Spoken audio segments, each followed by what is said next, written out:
कि जैसे ही बैठे वैसे ही उपद्रव होने लगा, वैसे ही उपद्रव होने लगा। एक ऐसी परछाई सामने आने लगी जो कभी घोड़े का आकार धारण कर ले, कभी हाथी का, कभी कोई जंतु बन जाए, कभी सिंह, कभी व्याघ्र। जब इस प्रकार का दृश्य देखा महाराज गोकर्ण ने, तो उससे प्रश्न किया गया कि काशी तुम कौन हो? अब वह परछाई जवाब दे पाए तो बोले, स्थिर ही नहीं रह पाए। गोकर्ण जी ने अपने कमंडल से जल मारा, छीटा और वह स्थिर हुई। उससे पूछा गया, काशी तुम, कह रहे तुम कौन हो? तब क्या बोला वह परछाई वाला? वह परछाई क्या कहती है कि अहम भ्राता त्वदीयोऽस्मि धुंधुकारीति नामतः स्वकीयेन नैव दोषेण ब्रह्मत्वं नासितं मया।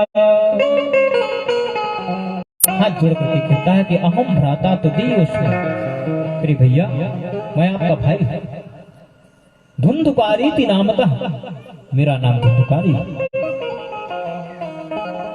और यहाँ मैं जो प्रेत योनि में पड़ा हुआ हूँ ना, वह किस कारण से पड़ा हुआ हूँ? स्वकीय नैव दोषेण, अपने किए हुए बुरे कर्मों के फल के स्वरूप में मैं यहाँ प्रेत योनि में पड़ा हुआ। महाराज आप जैसा विद्वान जिसका भाई हो, उसका भाई प्रेत योनि में पड़ा रहे, ये क्या उचित है? अब आप ही मेरी मुक्ति का उपाय करिए, अब आप ही मुझे मुक्त करिए। गोकर्ण जी ने कहा, भैया हमने तो तुम्हारा श्राद्ध गया जी में जाकर के कर दिया है। हमें खबर मिली थी कि धुंधुकारी को वेश्याओं ने मार दिया है। धुंधुकारी ने क्या कहा कि महाराज एक बार नहीं, हम 100 बार में भी नहीं करने वाले कि गया श्राद्धम सतेनापि तब में मुक्त ना भविष्यति। कि महाराज 100 बार आप जाकर के गया में श्राद्ध करेंगे तब भी हमारी मुक्ति नहीं होने वाली है। अब यहाँ पर तो भैया तीर्थ क्षेत्र की महिमा पर प्रश्न चिन्ह खड़ा कर दिया गया ना कि गया जी में श्राद्ध हो और प्राणी की मुक्ति ना हो। तो गया जी में श्राद्ध का क्या नियम है कि जो भी प्राणी मृत्यु को प्राप्त हुआ है उसके ही जो आने वाली पीढ़ी के पुत्र पौत्रादि हों वह जाकर के गया जी में श्राद्ध करे, तब उसे मुक्ति मिलती है। पर धुंधुकारी जो है वह कौन है? वह तो गोकर्ण जी महाराज के कुल का है नहीं, क्योंकि धुंधुकारी को केवल गोद लिया गया था, तब तक पुत्र है धुंधुकारी। धुंधली की बहन का पुत्र है धुंधुकारी। और जब तक रक्त संबंध का पुत्र पौत्रादि या उनके रक्त संबंध की कोई संतान जाकर के उनके नाम गोत्र इत्यादि से गया जी में श्राद्ध नहीं करेगी, तब तक तो वह मुक्त होगा नहीं। इसलिए यहाँ पर ऐसा नहीं है कि गया जी में श्राद्ध करने से मुक्ति नहीं होती, मुक्ति होती है, परंतु उसकी भी तो एक विधा है, उसकी भी तो एक विधान है। इस प्रकार से जब बतलाया गया, गोकर्ण जी ने कहा, भैया जब इस प्रकार में मुक्ति नहीं हुई है तो अब रात्र भर आप परेशान नहीं करिए, हम प्रातःकाल कुछ उपाय करते हैं। और क्या किया कि या निशा सर्वभूतानां तस्याम जागृति संयमी। जो संयमी लोग होते हैं, ऋषि लोग होते हैं, संत लोग होते हैं, वे क्या करते हैं, जब घोर रात्रि रूप में सब विश्राम करते हैं, नींद निद्रा के आगोश में चले जाते हैं, तब संयमी लोग भगवान का स्मरण करते हैं। तस्याम जागृति संयमी, जाग करके भगवान का विचार करते हैं, भगवान का मनन करते हैं कि किस प्रकार से हमें उनको पाना है, उनके चरणों का दास बनना है।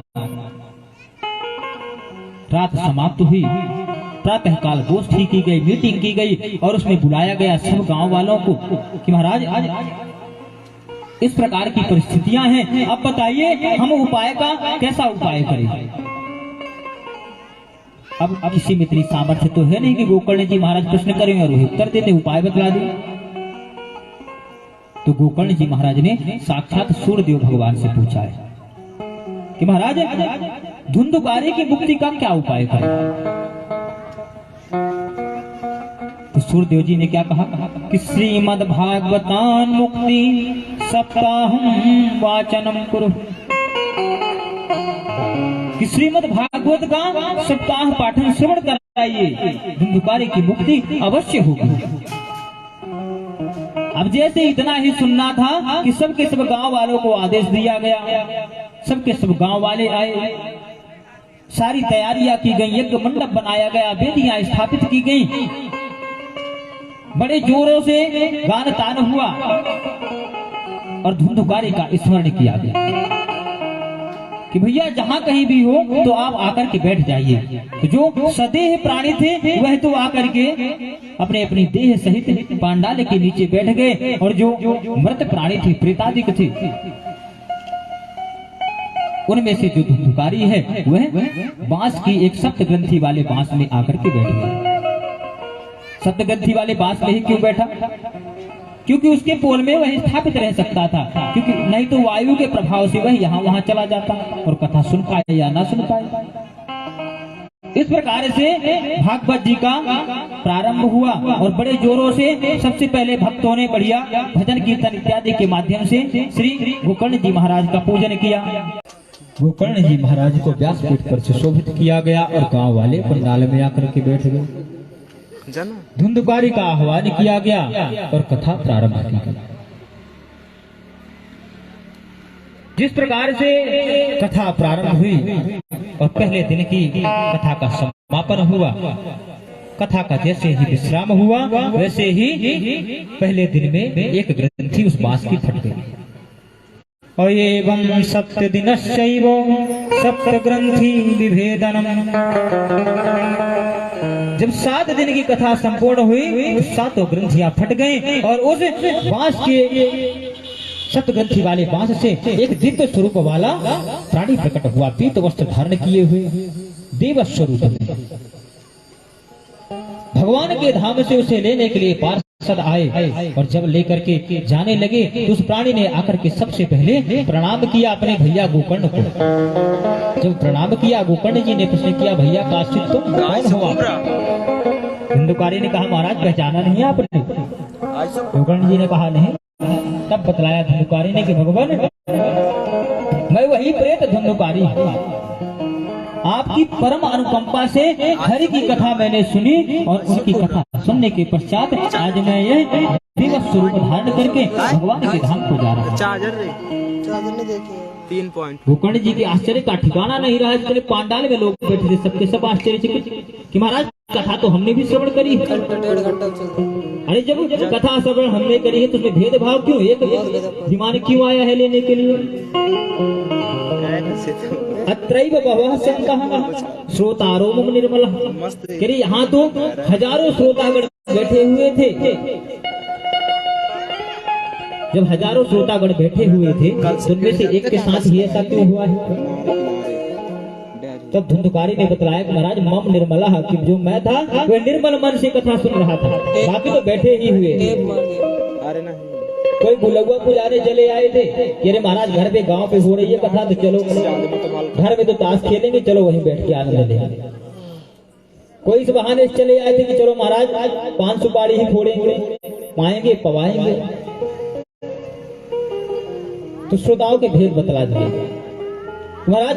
श्रोताओं के भेद क्या बतला दिए गए कि एक होते हैं श्रोता जो जैसे धुंधुकारी है, जिनने पूर्ण रूपेण मनोयोग से कथा सुनी, और दूसरे हो गए सरौता की व्यवस्था करी। आए तो पहले देखिए महाराज तस्तरी कहाँ रखी है, यहाँ लाओ, उसके बाद बाकी कथा होगी। तस्तरी में बढ़िया जो भी उपयोग की चीजें रही समय समय पर पाते गए, थोड़ी बहुत आस पड़ोस की बातें भी करते गए बगल वाले से कि महाराज क्या चल रहा है, गेहूं में पानी लग रहा है, सरसों पक गई कि नहीं? अरे हमने तो अभी बोया है 15 दिन पहले। तो ये हो गए सरोता वाले।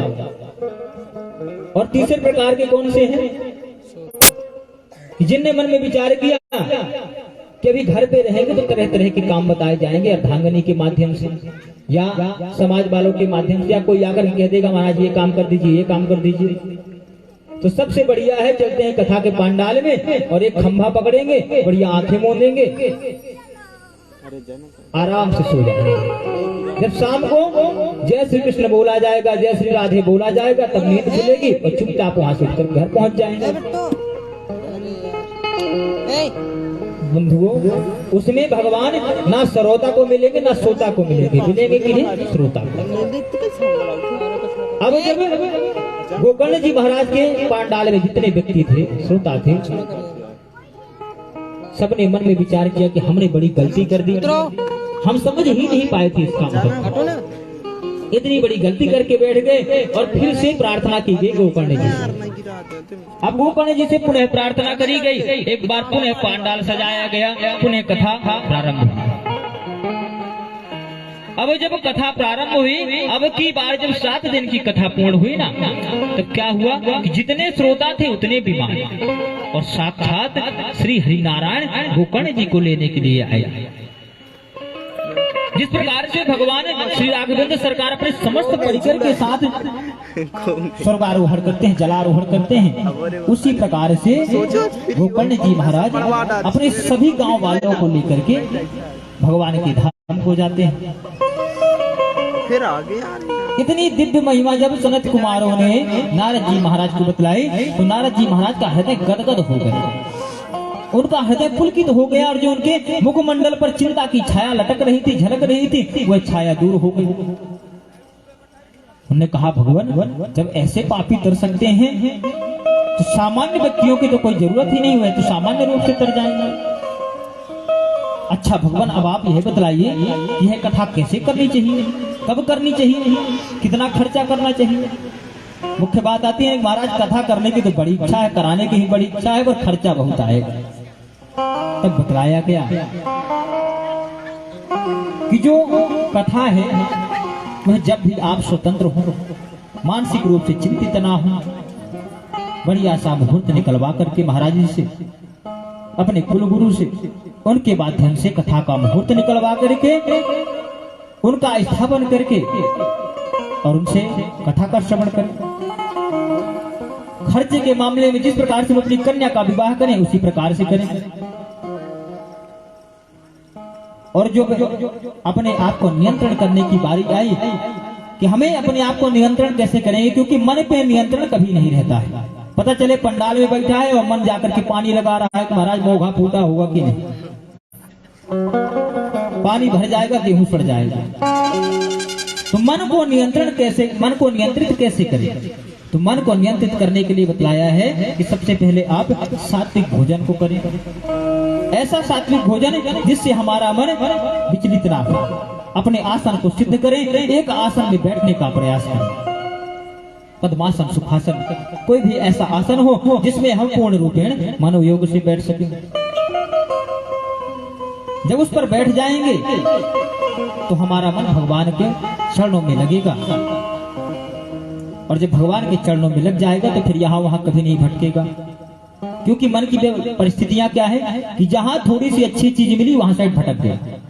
अब भगवान के चरण कमलों से कोमल और भगवान के चरण कमलों से सुंदर तो कोई चीज है नहीं।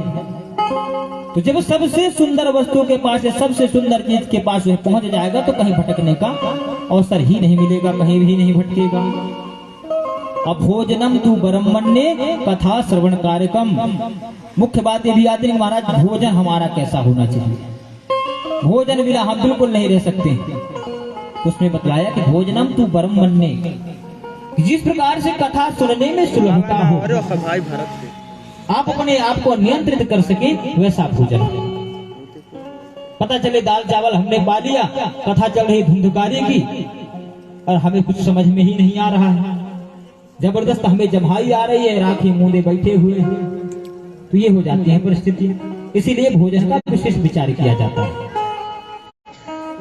इस प्रकार से सारी विधि बतलाई गई, और जैसे ही सारी विधि बतलाई गई महात्मा की, वहां तुरंत भक्ति देवी पहुंच गई अपने पुत्रों के साथ, ज्ञान वैराग्यों के साथ।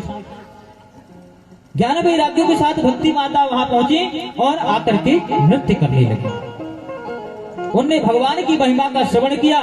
नारद जी महाराज आश्चर्यचकित हो गए कि भैया हमने तो इन्हें सुनाया नहीं है, यह कहां से आ गए।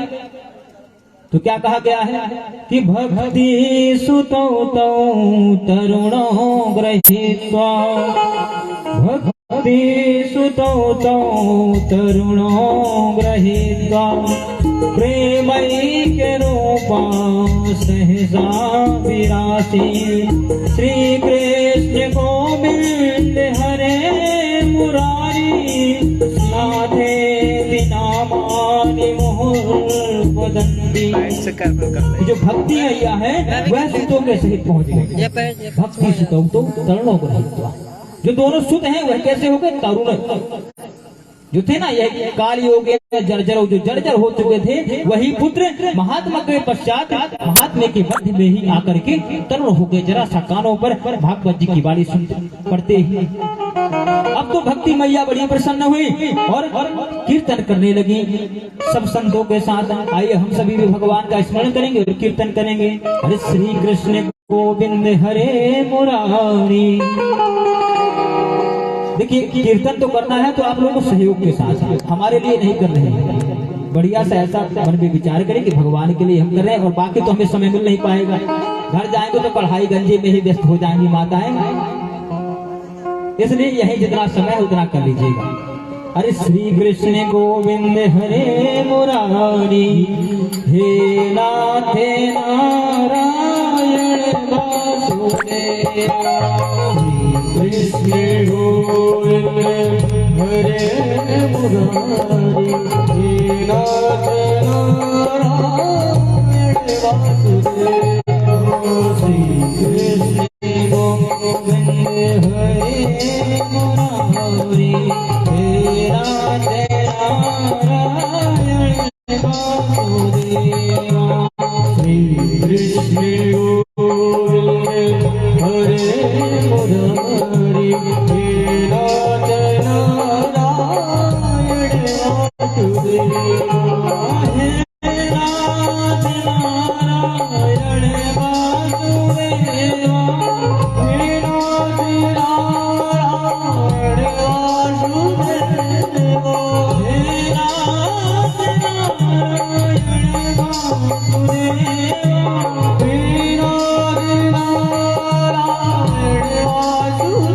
वासुदेवा, हे नाथ नारायण वासुदेवा, हे नाथ नारायण वासुदेवा। श्री कृष्ण गोविंद हरे मुरारी, हे नाथ नारायण वासुदेवा। श्री कृष्ण गोविंद हरे मुरारी, हे नाथ नारायण वासुदेवा। भक्ति भगवान की जय हो।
वासुदेवा।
सदगुरुदेव भगवान की जय।